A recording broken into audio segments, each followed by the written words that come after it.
Your mind and you are our Sargasso Sea. London has swept about you this score years, and bright ships left you this or that in fee.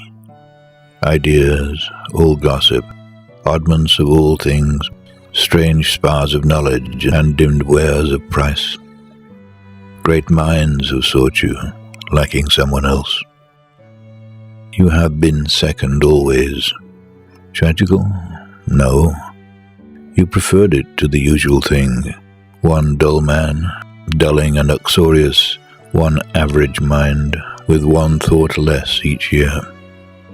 Oh, you are patient. I have seen you sit hours where something might have floated up, and now you pay one. Yes, you richly pay. You are a person of some interest. One comes to you and takes strange gain away.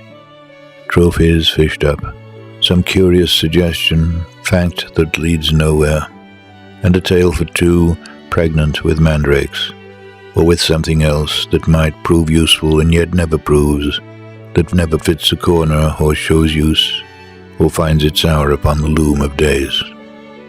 The tarnished, gaudy, wonderful old work, idols and ambergris and rare inlays. These are your riches, your great store, and yet, for all this sea-hoard of deciduous things, strange woods half-sodden and new brighter stuff, in the slow float of differing light and deep. No, there is nothing. In the whole and all, nothing that's quite your own. Yet this is you.